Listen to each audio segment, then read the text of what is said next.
You didn't vote for it. No politician campaigned on it.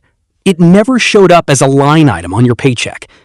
But last year, it quietly took thousands of dollars out of your pocket, and you probably called it something else.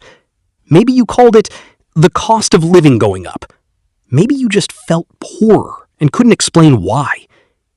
There's a tax in this country that almost nobody talks about by its real name.